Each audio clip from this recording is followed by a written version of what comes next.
नमस्कार। BA part first मनोविज्ञान विषय की आज की क्लास में आप सभी का स्वागत। आज हम जिस टॉपिक को पढ़ने जा रहे हैं वो है व्यक्तित्व के निर्धारक या डिटर्मिनेंट्स ऑफ पर्सनैलिटी। व्यक्तित्व के निर्धारकों से क्या तात्पर्य है? व्यक्तित्व के निर्धारकों से तात्पर्य वैसे कारकों से है जिनसे व्यक्ति का विकास प्रभावित होता है। मनोवैज्ञानिकों ने ऐसे कारकों को दो भागों में बांटा है। पहले जैविक या आनुवंशिक कारक और दूसरे पर्यावरणीय कारक। जिन कारकों का संबंध व्यक्ति की आनुवंशिकता या जैविक प्रक्रियाओं से होता है उन्हें जैविक कारक या बायोलॉजिकल डिटर्मिनेंट्स कहा जाता है, तथा जिनका संबंध व्यक्ति के वातावरण से होता है उन्हें पर्यावरणीय कारक या इन्वायरमेंटल फैक्टर्स कहा जाता है। जन्म के उपरांत व्यक्ति जिस समाज या संस्कृति में बड़ा होता है उस वातावरण से संबंधित कारक भी व्यक्तित्व विकास को प्रभावित करते हैं। तो इस प्रकार से अगर देखा जाए तो व्यक्ति के व्यक्तित्व को प्रभावित करने वाले कारकों में जैविक कारक, पर्यावरणीय कारक और सामाजिक कारक, इन तीनों प्रकार के कारकों का विशेष महत्व है। जन्म के बाद व्यक्ति को जिस समाज या संस्कृति के वातावरण में पाला पोसा जाता है उस वातावरण से संबंधित भी बहुत से ऐसे कारक होते हैं जो व्यक्ति के विकास को प्रभावित करते हैं,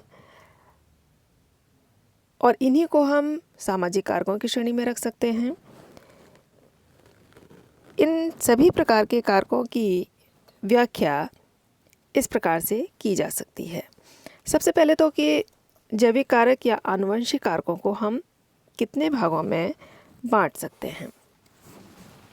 यदि हम जैविक कारकों की बात करें या आनुवंशिक कारकों की बात करें तो हम इन्हें मुख्य रूप से तीन भागों में बांट सकते हैं। पहला शारीरिक संरचना एवं शारीरिक स्वास्थ्य, दूसरा शरीर रसायन एवं अंतःस्रावी ग्रंथियाँ और तीसरा स्नायु मंडल। यहाँ हम सबसे पहले लेते हैं शारीरिक संरचना तथा शारीरिक स्वास्थ्य कारक को। शारीरिक संरचना से तात्पर्य प्राणी के शरीर के कद, रंग, गठन आदि से होता है। जिस व्यक्ति की शारीरिक संरचना सुडौल होती है उसका शारीरिक स्वास्थ्य भी अच्छा होता है। व्यक्ति के शारीरिक संरचना से संबंधित ये सभी शील गुण वंशानुगत होते हैं। यही कारण है कि प्रायः यह देखा गया है कि लंबे माता पिता के बच्चे भी लंबे होते हैं तथा नाटे माता पिता के बच्चे भी कम लंबाई वाले होते हैं, तथा गोरे माता पिता के बच्चे गोरे तथा सांवले माता पिता के बच्चे प्रायः सांवले दिखाई देते हैं। कभी कभी बच्चों के शारीरिक शील गुण माता पिता के शारीरिक शील गुणों से न मिलकर उनके पूर्वजों जैसे दादा दादी, नाना नानी आदि से भी मिलते हैं। ऐसी परिस्थिति में बच्चों के शारीरिक कद की लंबाई तथा रंग आदि माता पिता से नहीं भी मिल सकते हैं। व्यक्तित्व के शारीरिक शील गुणों तथा स्वास्थ्य का प्रभाव मानसिक शील गुणों या मेंटल ट्रेट्स के विकास पर भी पड़ता है। किस प्रकार से? प्रायः देखा गया है कि जिन बच्चों या व्यक्तियों का शारीरिक स्वास्थ्य तथा संरचना आकर्षक एवं सुंदर होती है उनके प्रति माता पिता, पास पड़ोस के लोग, शिक्षक, साथी एवं अन्य लोगों का व्यवहार भी काफ़ी अनुकूल होता है। फलस्वरूप ऐसे बच्चों में अच्छे सामाजिक शील गुण जैसे श्रेष्ठता का भाव, आत्मविश्वास या सेल्फ कॉन्फिडेंस, उत्तरदायित्व या रिस्पॉन्सिबिलिटी तथा सामाजिकता और समयनिष्ठा या पंक्चुअलिटी आदि का विकास तीव्रता से होता है। दूसरी तरफ जिन बच्चों का शारीरिक संरचना तथा शारीरिक स्वास्थ्य खराब तथा विकर्षक होता है उनके प्रति अधिकतर लोग उपेक्षा की दृष्टि से देखते हैं। फलस्वरूप ऐसे बच्चों में हीनता का भाव, संवेगात्मक अस्थिरता, संकोचशीलता आदि के गुण विकसित हो जाते हैं। तो इस प्रकार से अगर देखा जाए तो ये कहा जा सकता है कि शारीरिक संरचना एवं शारीरिक स्वास्थ्य भी व्यक्ति के व्यक्तित्व को प्रभावित करता है। दूसरा है शारीरिक रसायन एवं अंतःस्रावी ग्रंथियाँ। शरीर रसायन एवं अंतःस्रावी ग्रंथियों को हम कई भागों में बांट सकते हैं, और यदि यहाँ नीचे दिए हुए हैं इसकी क्लासिफिकेशन विभिन्न भागों में जिनमें बांटा गया है, तो शरीर रसायन एवं अंतःस्रावी ग्रंथियों से क्या तात्पर्य है। प्रायः ऐसा देखा जाता है कि कभी कभी हम लोग बहुत सक्रिय हो जाते हैं तथा कभी कभी बहुत ही निष्क्रिय हो जाते हैं और साथ ही साथ विषादी भी हो जाते हैं। इसका कारण यह है कि हमारे शरीर में रासायनिक परिवर्तन होते हैं जिनका नियंत्रण कुछ ग्रंथियों के द्वारा होता है। मानव शरीर में 2 तरह की ग्रंथियां प्रमुख हैं। पहले प्रकार की ग्रंथियां जिन्हें हम कहते हैं बहिस्रावी ग्रंथियां या नलिका विहीन ग्रंथियां, बहिस्रावी ग्रंथियां या नलिका ग्रंथियां, डक्ट ग्लैंड्स या एक्सोक्राइन ग्लैंड्स, और दूसरे प्रकार की हैं अंतःस्रावी ग्रंथियां या नलिकाहीन ग्रंथियां। तो इनको हम कह सकते हैं एंडोक्राइन ग्लैंड्स या डक्टलेस ग्लैंड्स। बहिस्रावी ग्रंथियों का महत्व व्यक्ति के व्यक्तित्व के निर्धारण में अधिक नहीं होता, क्योंकि इन ग्रंथियों का स्राव एक विशेष नलिका के द्वारा शरीर से बाहर हो जाता है और इसका प्रभाव व्यक्तित्व के विकास पर अधिकांशतः देखने में आता है कि नहीं पड़ता। जैसे अश्रु ग्रंथियाँ हैं तथा लार ग्रंथियाँ हैं। तो ये क्या है, अश्रु ग्रंथियाँ हुई या हम जो दैनिक क्रियाएं करते हैं उससे संबंधित, तो ये जो हमारे शरीर के स्राव को डायरेक्ट शरीर से बाहर निकालती हैं। श्वेत ग्रंथियों को भी हम कह सकते हैं इसी में। अंतःस्रावी ग्रंथियाँ अधिक महत्वपूर्ण हैं क्योंकि इनका महत्व व्यक्तित्व के निर्धारक के रूप में काफ़ी अधिक है। इससे निकलने वाले स्राव को हार्मोन्स कहा जाता है, जो सीधे खून में मिल जाता है और व्यक्तित्व के विकास को प्रभावित करता है। प्रमुख अंतःस्रावी ग्रंथियाँ जिसके स्राव से व्यक्तित्व का विकास प्रभावित होता है वो निम्नलिखित है। जैसे पहले आपने देखा है पीयूष ग्रंथि। तो पीयूष ग्रंथि को अगर हम देखें या पिट्यूटरी ग्लैंड जिसे कहा जाता है, इस ग्रंथि का स्थान मस्तिष्क में होता है। इस ग्रंथि के अग्रवर्ती भाग से जो हार्मोन निकलता है उसे सोमेटोट्रोपिन या वर्धन हार्मोन कहा जाता है, ग्रोथ हार्मोन। बचपन में इस हार्मोन के अधिक निकलने से व्यक्ति के शरीर की लंबाई अधिक हो जाती है तथा इस हार्मोन की कमी होने पर व्यक्ति का व्यक्तित्व विकास पूर्ण नहीं हो पाता और वो बौना टाइप रह जाता है। पीयूष ग्रंथि के पोस्टीरियर पोर्शन से, पिछले भाग से जो हार्मोन निकलता है उसे पिट्यूटरीन कहा जाता है। इसका कार्य शरीर में एक खास रक्तचाप को बनाए रखना, चिकनी मांसपेशियों में सजगता तथा वृक्क को सामान्य ढंग से कार्य करने में मदद पहुंचाना आदि होता है। पीयूष ग्रंथि के अग्रवर्ती भाग से सोमेटोट्रोपिन के अलावा एक और हार्मोन निकलता है। सोमेटोट्रोपिन के विषय में मैंने अभी आपको बताया कि एंटीरियर भाग से निकलता है जो व्यक्ति की ग्रोथ को प्रभावित करता है। इसके अलावा एक और हार्मोन निकलता है जिसे ट्रॉपिक हार्मोन कहा जाता है। इस हार्मोन के सहारे पीयूष ग्रंथि तथा अंतःस्रावी ग्रंथियाँ जैसे एड्रिनल ग्रंथि, कंठ ग्रंथि या थायराइड ग्लैंड या सेक्स ग्लैंड के कार्यों पर अपना नियंत्रण रखता है। और क्योंकि ये अपनी ग्रंथि के हार्मोन से तो प्रभावित होता ही है, दूसरी ग्रंथियों के हार्मोन को भी प्रभावित करता है, इसीलिए इस ग्रंथि को मास्टर ग्रंथि भी कहा जाता है। तो इस प्रकार से अगर देखा जाए तो क्योंकि इसका महत्व तो बहुत अधिक है और इसका जो स्राव है वो अन्य ग्रंथियों के स्राव को भी प्रभावित करता है, इसीलिए इस ग्रंथि को मास्टर ग्रंथि का नाम भी दिया गया है। दूसरी है एड्रिनल ग्लैंड। इस ग्रंथि का स्थान किडनी के ऊपर होता है। इस ग्रंथि के 2 भाग हैं, बाहरी तथा भीतरी भाग। बाहरी भाग को एड्रिनल बलकुट तथा भीतरी भाग को एड्रिनल मेडुला कहा जाता है। एड्रिनल बलकुट के हार्मोन्स को कॉर्टिन कहा जाता है तथा इसके द्वारा कार्बोहाइड्रेट, नमक तथा चयापचय का नियंत्रण होता है। बलकुट द्वारा ठीक ढंग से कार्य नहीं किए जाने पर व्यक्तित्व में निष्क्रियता बढ़ जाती है। इस तरह के व्यक्ति में थकान, अनिद्रा आदि के लक्षण देखने में आते हैं और कॉर्टिन की मात्रा में बहुत ज़्यादा अगर कमी हो जाती है तो बेहोशी की अवस्था भी उत्पन्न हो जाती है। तो इस प्रकार से अगर देखा जाए तो ये हार्मोन भी व्यक्ति के व्यक्तित्व को प्रभावित करने में मुख्य भूमिका अदा करते हैं। उसके बाद है कंठ ग्रंथि या थायराइड ग्लैंड। इसका शरीर स्थान के कंठ के पास होता है। इस हार्मोन को थायरोक्सिन कहा जाता है, इससे निकलने वाले हार्मोन को। आप यहाँ अगर देखें तो यहाँ मैंने एक चित्र भी दिया हुआ है और इस चित्र में इन ग्रंथियों की जो विभिन्न ग्रंथियाँ जिनके विषय में मैं आपको बता रही हूँ, इनके विषय में यहाँ इनका लोकेशन क्या है इनकी और कहाँ पर स्थित है, इसके विषय में विस्तार से वर्णन किया हुआ है। यहाँ एक पहला जो है उसी में मनुष्य के शरीर को दो भागों में विभक्त किया गया है। एक पार्ट पुरुष का है और एक भाग महिला का है। और यहाँ नीचे हार्मोन्स के नाम दिए हुए हैं, इनसे निकलने वाले हार्मोन्स और उनकी स्थिति कहाँ पर है। दूसरा भाग है, यहाँ पर भी एक महिला का और एक पुरुष का चित्र दिया हुआ है और इन विभिन्न हार्मोन्स के निकलने के स्थान का वर्णन यहाँ पर किया गया है।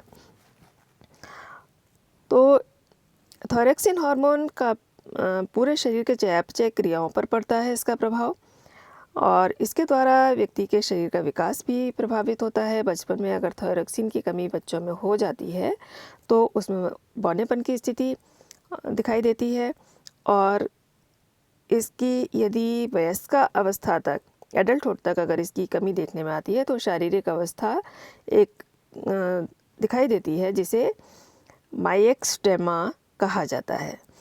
इसमें चयापचय की गति मंद हो जाती है, जो मेटाबॉलिक रेट है वो बहुत कम हो जाता है, और इसके कारण व्यक्ति के हृदय की गति, श्वसन गति, रक्तचाप, शरीर का तापक्रम सामान्य अवस्था से कम हो जाता है। थायराइड ग्रंथि के अधिक सक्रिय होने से थायरॉक्सिन की अधिक मात्रा खून में मिलती है, जिससे हाइपरथायराइडिज्म की संज्ञा दी जाती है। इस अवस्था के उत्पन्न होने पर व्यक्ति अधिक जोशीला और सक्रिय नजर आता है, शरीर का रक्तचाप बढ़ जाता है तथा शरीर का वजन धीरे धीरे कम होता नजर आता है, और साथ ही व्यक्ति का स्वभाव चिड़चिड़ा हो जाता है और वह काफ़ी चिंतित नजर आता है। उसके बाद है उपकंठ ग्रंथि या पैराथायराइड ग्लैंड। इस ग्रंथि का स्थान कंठ ग्रंथि के बगल में ही होता है और आकार में बहुत ही छोटी होती है। इसका वजन 0.1 ग्राम के करीब होता है। इस ग्रंथि से निकलने वाले हार्मोन को पार्थोर्मोन कहा जाता है, जिसके द्वारा खून में कैल्शियम तथा फॉस्फेट की मात्रा का निर्धारण होता है। खून में कैल्शियम के स्तर तथा तंत्रिका उत्कोच में होने वाली उत्तेजनशीलता का नियंत्रण इसके माध्यम से किया जाता है। कैल्शियम अधिक होने से तंत्रिकाओं में उत्तेजनशीलता बनी रहती है, और दूसरी तरफ यदि ब्लड में पार्थोर्मोन की कमी हो जाती है तो कैल्शियम की मात्रा में भी कमी हो जाती है, और इससे शरीर की शिथिलता बढ़ जाती है और शरीर के ऊतक ढंग से कार्य नहीं कर पाते हैं। अगली जो ग्रंथि है वो है पेनक्रियास। इस ग्रंथि का स्थान आमाशय के नीचे होता है। अंतःस्रावी ग्रंथि के रूप में इसमें दो तरह के हार्मोन विभिन्न प्रकार की कोशिकाओं से निकलते हैं। बीटा कोशिकाओं से निकलने वाले हार्मोन को इंसुलिन तथा अल्फा कोशिकाओं से निकलने वाले हार्मोन को ग्लूकागन की संज्ञा दी जाती है। तो यहाँ दो तरह के सेल्स हैं, बीटा सेल्स और अल्फा सेल्स। अल्फा और बीटा सेल्स दो प्रकार के सेल्स हैं। तो बीटा सेल से निकलने वाले हार्मोन को इंसुलिन तथा अल्फा सेल से निकलने वाले हार्मोन को ग्लूकागन की संज्ञा दी जाती है। इन दोनों तरह के हार्मोन्स में से इंसुलिन का अधिक महत्व है। रक्त में ब्लड शुगर की मात्रा इंसुलिन के द्वारा ही नियंत्रित होती है। आपने अक्सर सुना होगा लोगों को कहते हुए कि ब्लड में शुगर की मात्रा बढ़ गई है, तो ये इस ग्रंथि की सक्रियता में कमी के कारण ही ऐसा होता है कि व्यक्ति के शरीर में ग्लूकोज की मात्रा, शुगर की मात्रा बढ़ जाती है। पेनक्रियास से उचित मात्रा में इंसुलिन निकलने पर रक्त में चीनी की मात्रा का ऑक्सीकरण अच्छी तरह से हो पाता है, जिससे शरीर को पर्याप्त मात्रा में ऊर्जा प्राप्त होती है।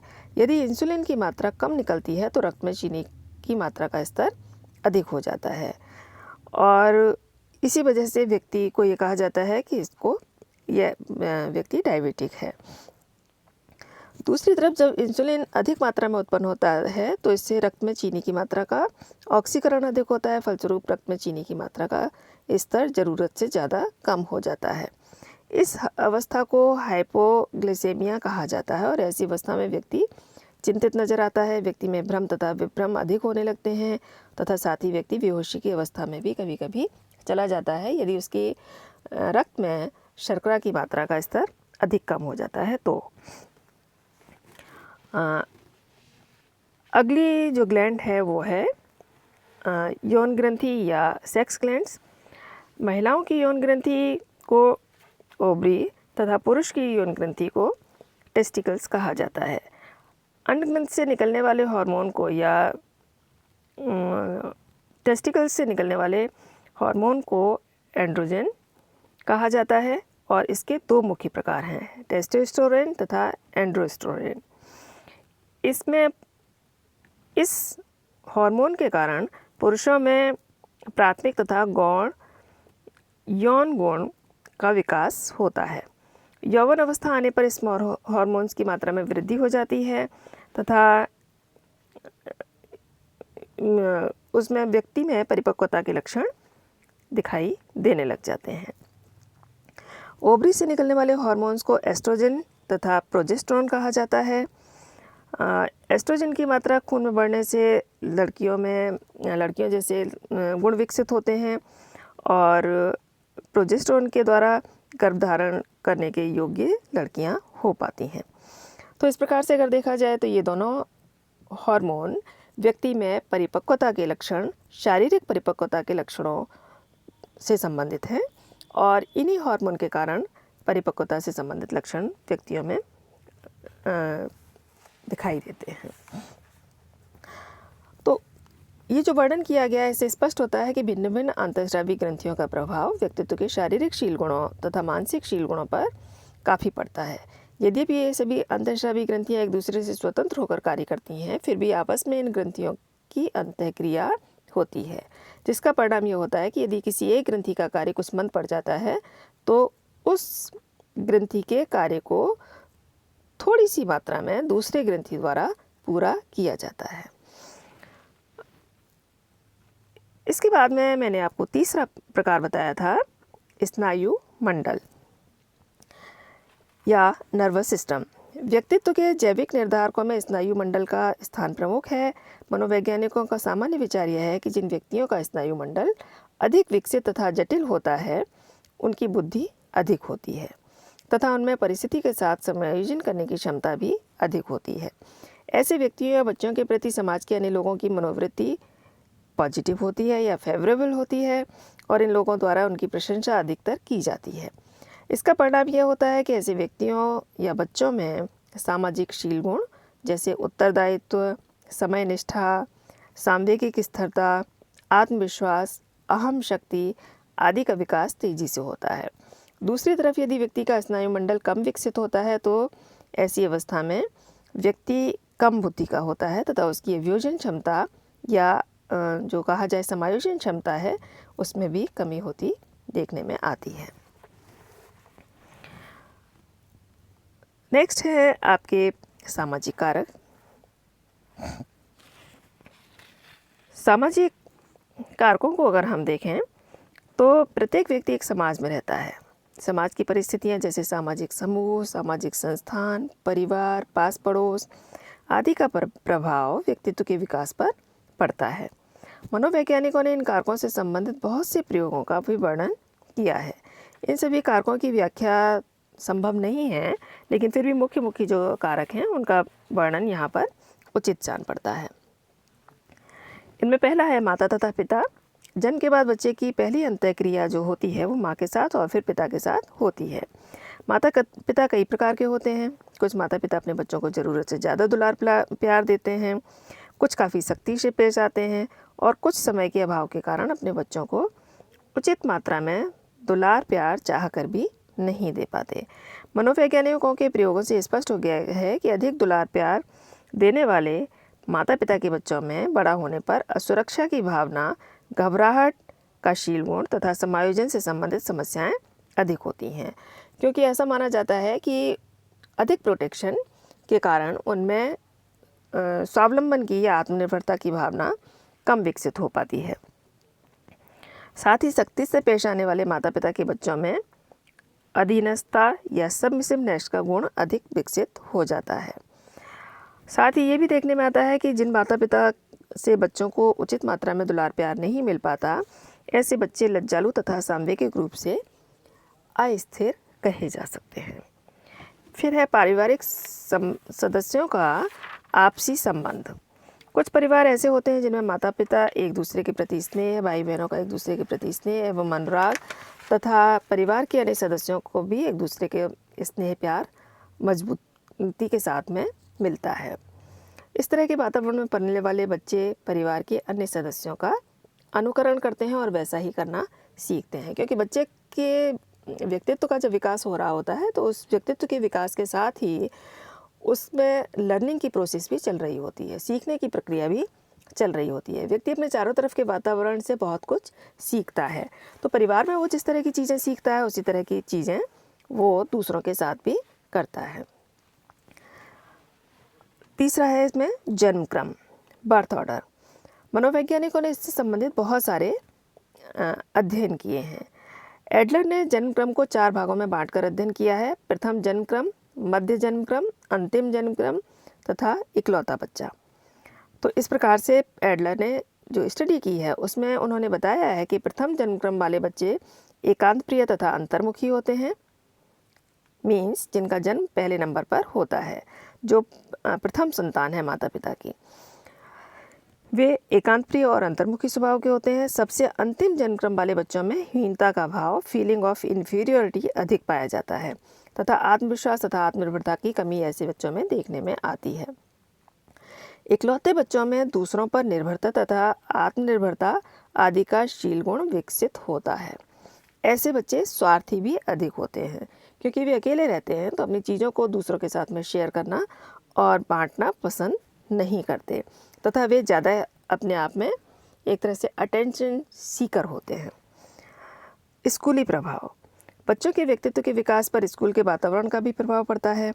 मनोवैज्ञानिक अध्ययनों से ये स्पष्ट होता है कि स्कूली प्रभाव में बच्चों में जिन शील गुणों का विकास होता है वो पहले तो शील गुणों का विकास होता है, दूसरा स्कूल का प्रभाव उनमें सेल्फ कंसेप्ट को डेवलप करता है।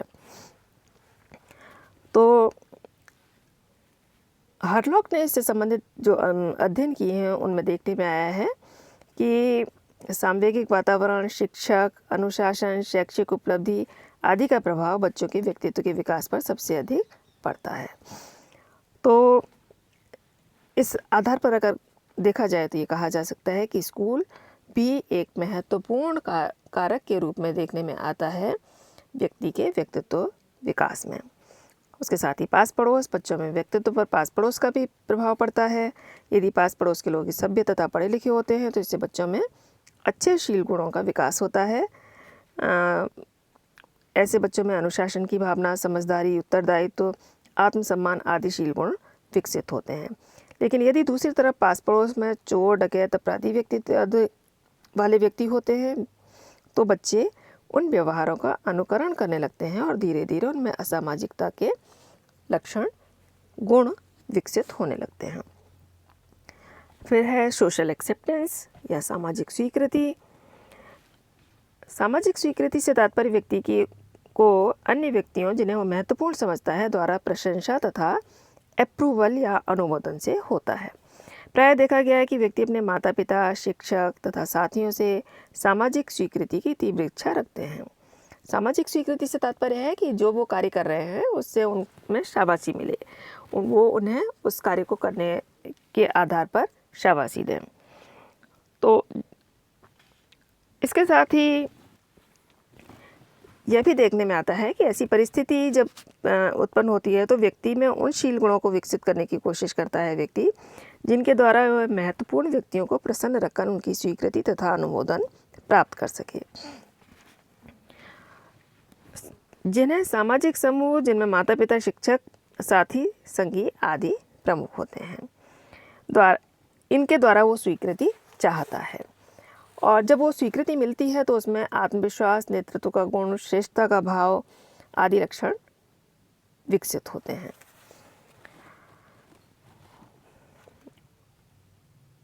उसके बाद में है पर्यावरणीय कारक। पर्यावरणीय कारकों को हम मुख्य रूप से 3 भागों में बांट सकते हैं। पहला है सामाजिक कारक जिनकी कि मैंने अभी चर्चा की। दूसरा सांस्कृतिक कारक।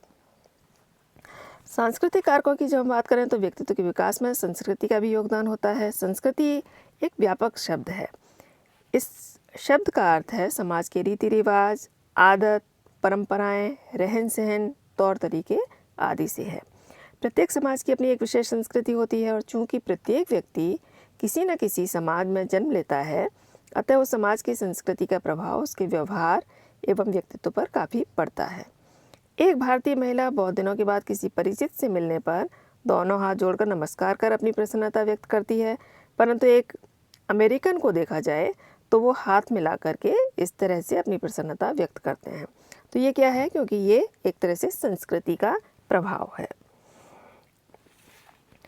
तो उसी प्रकार से रहन सहन, वेशभूषा, खान पान आदि पर भी व्यक्ति की संस्कृति का प्रभाव बहुत अधिक देखने में आता है।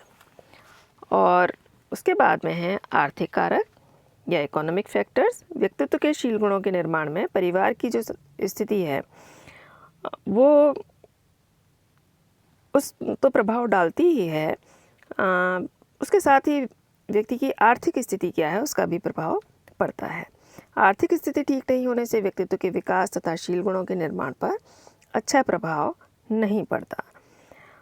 इस संबंध में स्टैगनर ने अपना एक अध्ययन किया है और उसमें उन्होंने देखा कि गरीब परिवार के छात्रों की तुलना ऐसे परिवार के छात्रों से की गई जो न अधिक धनी थे और न ही अधिक गरीब।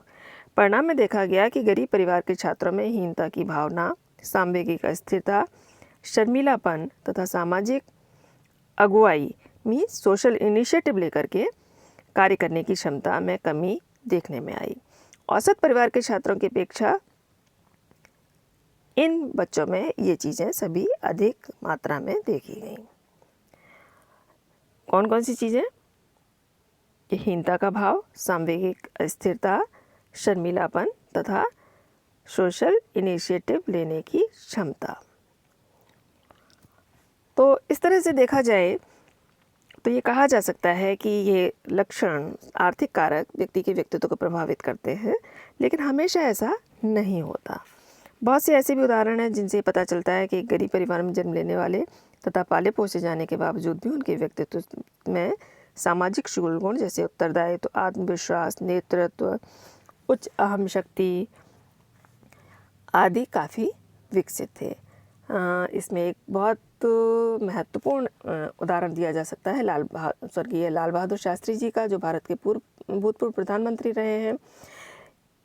इनका उदाहरण बहुत अधिक महत्वपूर्ण रूप से दिया जा सकता है।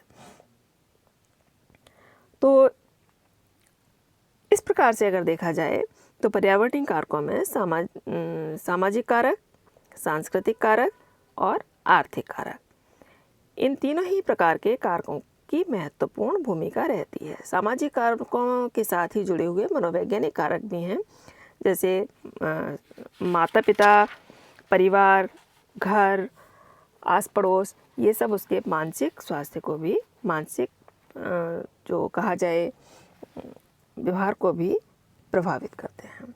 तो इस प्रकार से व्यक्तित्व को प्रभावित करने वाले कारकों की जब हम बात करते हैं तो शरीर संरचना से लेकर के विभिन्न प्रकार के हार्मोन्स, स्नायु मंडल तथा उसके साथ ही पर्यावरणीय कारक व्यक्ति के व्यक्तित्व के विकास में महत्वपूर्ण भूमिका अदा करते हैं और इन सभी कारकों के अंतःक्रिया के फलस्वरूप ही एक व्यक्ति के व्यक्तित्व का विकास होता है।